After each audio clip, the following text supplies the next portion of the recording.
소들의 울음소리가 활기찬 이곳, 경북 의성의 다인농장. 2020년 전국 축산물 품질평가 대상 수상자인 김사영 대표가 이곳의 주인입니다. 올해 역시 우수한 성적을 자랑한 다인농장은 어떤 곳일까요?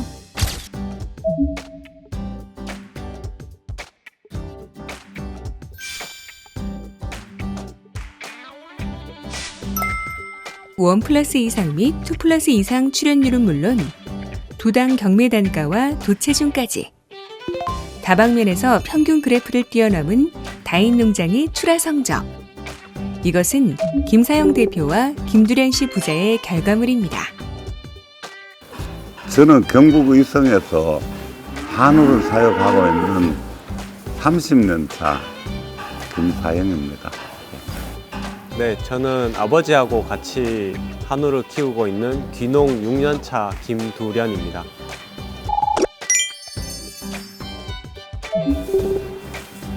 처음에는 한우 사육을 사과 가수원을 하면서 이제 양질의 퇴비를 얻기 위해서 조그맣게 시작을 했는데 어느 땐가 이 세계적인 자유무역 협정이 바람이 불고 또 인건비가 상승하고 또 기온이 상승해서 이 지역 여건상 기후나 이런 게 사과가 앞으로는 어렵지 않나.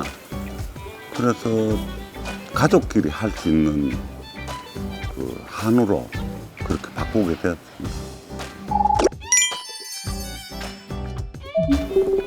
우리 의성 같으면 기술센터에서 한우대학을 개설해서 거기서 교육을 받고 또 잘하는 농가들한테 듣고 배우고 한우 관련 사이트에서 정보를 많이 보고 나름대로 어떤 내용에 대해서 궁금한 게 또 생기고 이러면 그 한우협회나 그 품질평가원 정충개량회 때 여기에 그 사업을 하고 있는 컨설팅이 있습니다. 그래서 전문가 박사님들이나 연구원님들한테 그 내용에 대해서 정립을 하고 실제 농장에 한 5% 정도는 새로 한번 방법을 바꿔서 해보고 관련 그 유관 단체에 많이 그 연구해 놓은 논문이나 이런 거 보고 많이 공부합니다.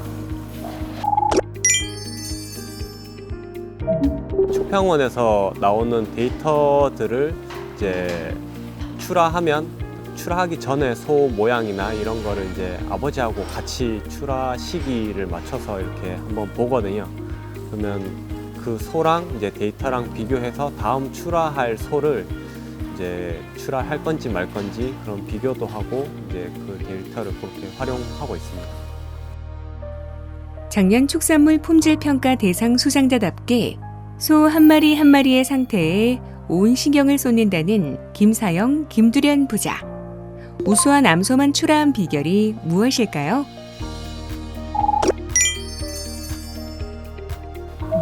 요즘은 최신 방법에 뭐 유전체 검사하고 뭐 이래서 그 소 자질을 파악하는 어떤 그런 방법이 있는데 저는 거기에서 얻어지는 어떤 결과물을 이용만 합니다. 그래서 근내지방 쪽을 최우선으로 봅니다. 근내지방이 좋은 소, 도체중이나 등지방 이런 부분은 등심 이런 부분은 그 사양에서 그래 커버하려고 많이 노력하고 제일 우선적으로 보는 거는 번식이 잘 되는 소를 선발하고 근내지방이 높은 정액을 넣고 거기에서 이제 번식이 잘 되게 분만이 잘 되게 암소 뒷부분이 잘 발달되도록 그 부분에 신경 씁니다.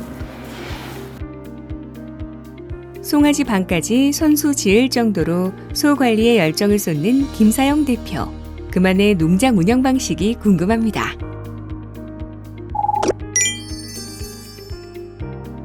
송아지들을 이렇게 방을 따로 만들어 줌으로써 송아지들이 이제 어미나 다른 큰 소의 어떤 그 스트레스를 덜 받는다고 하더라고요. 또 송아지를 이렇게 케어하고 관찰할 때 칸칸이 들어있는 것보다 이렇게 뛰어다니면 그 안 뛰어다니거나 이제 앉아 있거나 이렇게 해서 좀 아픈 애들을 찾아내기가 쉬운 부분도 있더라고요. 네, 잘 뛰어다니고 특히 아침 뭐 한 8시쯤이나 아니면 해 질 때 노을 지고 이럴 때 송아지들이 한 마리가 달리기 시작하면 우사 끝에서 끝까지 왔다 갔다 전체가 뛰어다니거든요. 그러면 활동량이 많아지고 조금 더 자유롭게 이제 장난도 치고 하니까 소들한테는 좋은 것 같습니다.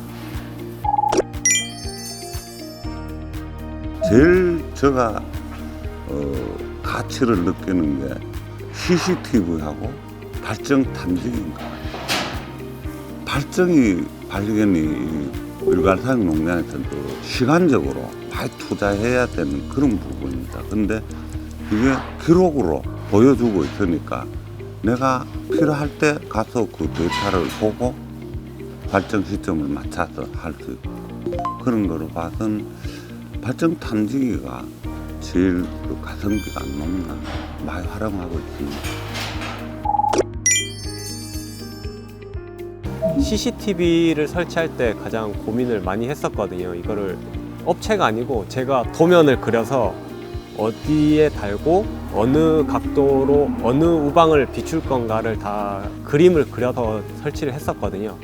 최대한 사각지대가 없고 그 다음에 아버지가 회전 카메라를 이렇게 활용하실 때 가급적 겹쳐서 한 우방을 보더라도 여러 카메라가 동시에 볼 수 있게끔 이렇게 좀 작업을 해놓은 게 있어서 그런 부분이 좀 잘 됐고 고려를 많이 했던 것 같습니다.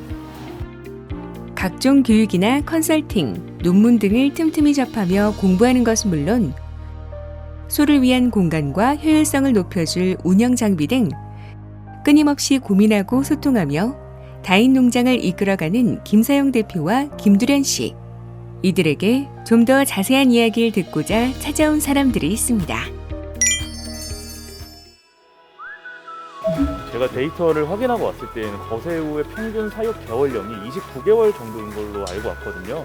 혹시 출하 기준은 어떻게 되시나요? 출하는 저희 농장 목표가 29개월 정도로 이제 생각을 하고 있고 그러면 이제 아버지하고 같이 29개월 된 소하고 그다음에 28개월 된 소하고 그다음에 조금 남아있는 29개월 넘어있는 소를 비교해서 빨리 컸는 애들은 28개월에도 출하하고 조금 늦은 애들은 뭐 키가 크다든지 골격이 좋은 애들은 뭐 30개월에도 출하하고 해서 이제 기준이 29개월이지 딱 29개월에 무조건 출하하는 건 아닙니다. 마지막으로 힘든 시기를 이겨내고 있는 축산업계에 두 부자가 꼭 전하고 싶은 말이 있다고 합니다. 뭐 지금 코로나 시국에 좀 어렵지만 잘 견뎌갑시다. 우리 한우처럼 대한민국의 그 역사하고 같이 있는 한우처럼 열심히 꿋꿋하게 일하면서 견뎌보고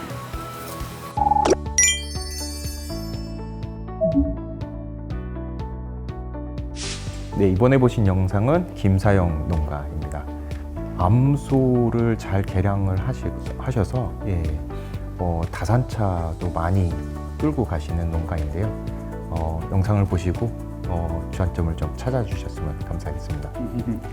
네, 여기 아주 그 아버님과 아드님이 아주 사이좋게 농장을 잘 하고 계시는데 역시 교육 뭐 풍평원이나 축협이나 농업기술센터나 이런 데를 통해서 교육을 받는 것이 굉장히 도움이 많이 됐다고 이야기를 또 하시고 있고 나름 이제 그런 걸 가지고 농장에 적용해보는 그 다음에 이제 또 요즘 뭐 유튜브도 많고 컨설팅도 받아서 굉장히 끊임없이 발전하는 자세를 갖고 있는 게 되게 좋았고요.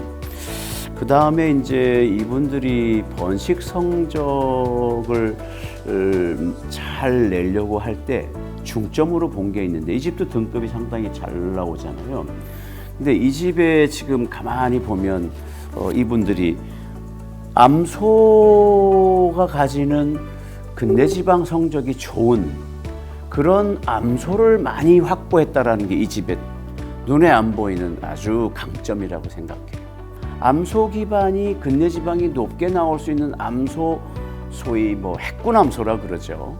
그거를 갖추어 놨던 것이 아마 지금 이제 등급에 상당히 영향을 미치는 것 같고, 그 다음에는 이제 그 이분이 아주 자주 얘기하는 게 CCTV가 얼마나 좋고 그 다음에 이 발정 탐지기가 얼마나 도움이 되는지를 아주 강조를 많이 하셔서 저는 100% 공감합니다. 그래서 CCTV는 정말 어느 농가 없이 반드시 해야 된다고 생각을 합니다. 발정 탐지기는 이제 그거는 뭐 또 조금의 비용이 들긴 하지만 그 두 가지가 번식을 하시는 분은 필수라고 생각해요. 왜냐하면 CCTV는 새끼를 언제 날란지, 어느 소가 승가를 하는지, 발정 징후가 있는지, 그것이 발정 탐지기하고 딱 맞아 떨어지는지, 이런 것들이 번식우 농가에서는 번식 성적에는 절대적으로 중요해요.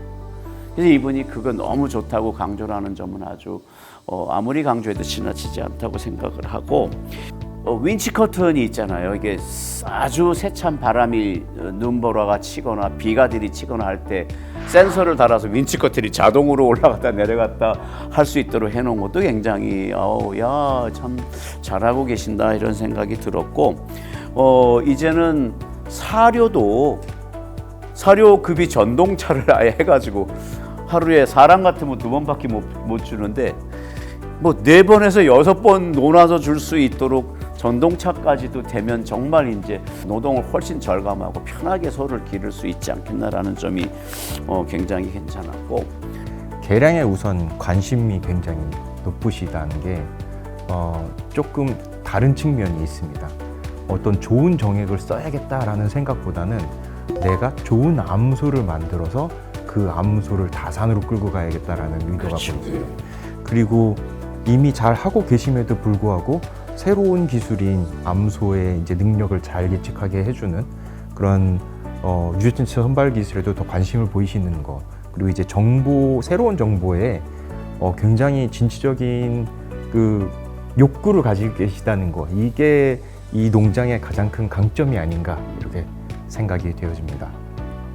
유전체 그 분석을 해가지고 기대치가 훨씬 더 EPD 값만 갖고 하는 것보다 상당히 좋아지는 것 같아요. 지금 EPD 값이라고 하면은 이제 아빠의 육종가의 반, 엄마의 육종가의 반 이렇게 해서 가져오는 건데요. 실제로 그 개체가 도축되기 전에 도축을 하면 죽어버리기 때문에 그렇죠. 미리 그냥 예측을 하는 건데 예측의 정확도는 솔직히 높다고 할 수가 없습니다. 그래서 이제 저희가 간접적인 방법으로 초음파를 이용을 하기도 하고, 그리고 요즘 가장 각광받고 있는 것이 이제 DNA 칩이라고 해서 DNA 칩 검사를 통해서 정확도가 2배 이상 나오는 그래서 이제 암소를 다산으로 끌고 갈 것인지 이를 빨리 도태 식출하해야 할 것인지를 어떻게 농가분들이 결정할 수 있게 의사 결정을 할 수 있게 도움이 되는. 그럼 만약에 그런 농가들이 그걸 좀 어떻게 우리 유전자 검사 좀 받을 수 있나요? 라고 하면 박사님한테 의뢰를 한다라든지, 안 그러면 비용은 많이 드나요?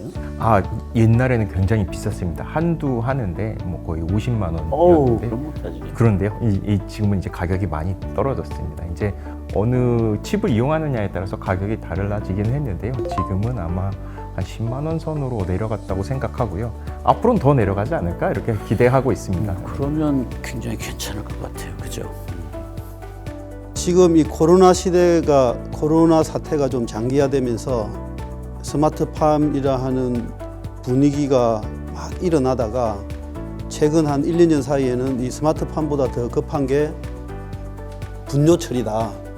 실제로 목장을 하는 입장에서는 이 분뇨 처리에 대한 압박감이 너무 큰 스트레스로 작용하기 때문에 축산을 이걸 더 영위할 수 있을까 없을까 아주 큰 장고에 시달리던 그런 부분이었는데, 최근 지금 한 5, 6개월 사이에는 다시 뭐가 가장 큰 문제가 되냐면 노동력입니다. 노동력. 지금 규모화되면서 지금 축종에 상관없이 외국인 노동자들을 한 명에서 2명 그 정도 쓰고 있는데, 국가 간의 인력의 이동이 제한되면서 우리나라가 경정농업, 축산, 그다음에 일반 제조하는 공장, 여기서 계속 사람이 부족하니까 서로 땡기는 거죠. 그러면 아무래도 이제 제조업이나 다른 산업에 비해서 농업이 순수한 어떤 사람의 순수한 노동력에 기대는 부분이 크기 때문에 이 외국인 노동자들은 한국에 돈을 벌러 왔거든요.